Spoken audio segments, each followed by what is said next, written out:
My brother-in-law killed himself yesterday. I loved him so much. It was a case of an abuser and her victim. He was married to an extremely, extremely evil woman. The worst person I have ever met.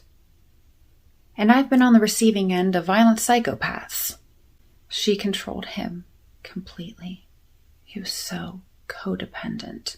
She alienated him from his support system, as abusers do. He and my husband, his brother, were 1.5 years apart to the day. They grew up together, thick as thieves. They went through a lot together. But after talking to one another every day for 2 to 3 hours, my husband stopped speaking to him. His evil wife had always hated me. She had always been horrible and abusive to me from the very start. And here she had attacked me again.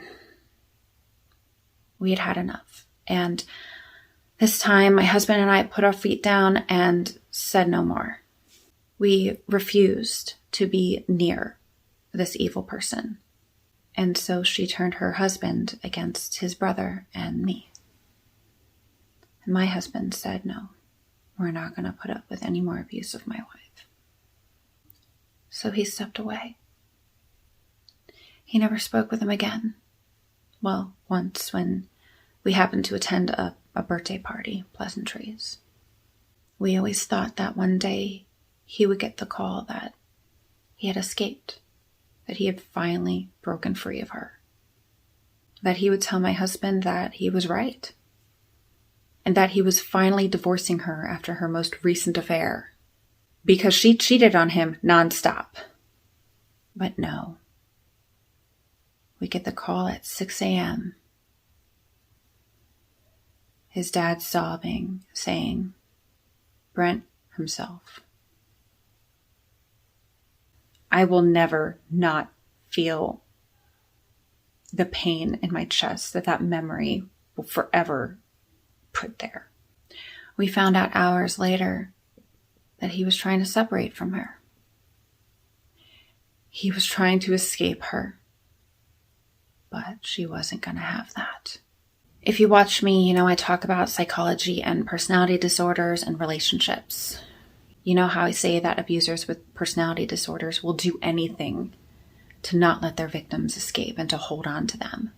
They fixate and they can't let them escape. And if they do, they punish them. That evil woman stood next to his body and told his sobbing parents unspeakable things about him. She told them the worst things possible in order to paint him, their son, in the worst light humanly possible, trying to make their pain as deep as it could be. A man who could no longer defend himself against her. She's likely telling anyone who will listen these unspeakable things. And so that's why I don't mind making this now, exposing her after 13 years of knowing her. 13 years of being the bigger person. She lured a younger, broken guy into a relationship and mentally, emotionally, and physically abused him from the start. She alienated him from his support systems over and over. She stole from him his best friend, my husband, because she couldn't control her jealous rage towards me. She was no longer allowed back in my house the last time she was here because she bragged to me, sitting across the table from her 8-year-old daughter, that she had cheated on Brent with so many men she lost count, gloating because she knew he would never be able to leave her since he was afraid of leaving his daughter defenseless against her and the men she would inevitably bring home. I turned to my husband after they left that day and I said, that evil woman is never stepping foot back in my house. And for years we tried, oh how we tried to convince him to leave her. But he said no. He loved his daughter too much. He was willing to work through it with an adulterous, violent, drug and alcohol addicted wife who tried to use Christianity as an excuse to do witchcraft so his daughter wouldn't come from a broken home and he could defend her. Well, she's pretty defenseless now. I am so passionate about abuse awareness and mental health and relationships and psychology because I have seen firsthand so much destruction. I have tried to convince people I love to flee before it's too late. I loved him so much. I always thought he'd get out. I always thought we'd get that call. But she was never going to let him. Listen to me.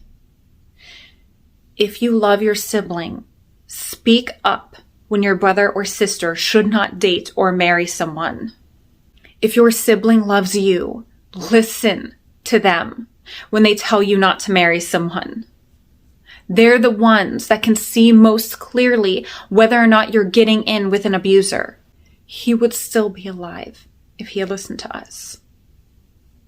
And we actually loved him. I just want to know what she threatened him with. That was so bad that he gave in and wouldn't escape her. You know, before she immediately went on a smear campaign against him. If you're in a situation like this, heed this warning. You cannot make it end well. It is evil to stand by and let evil people do evil things. I'm not going to let her have this one. He's already dead. Just leave him alone.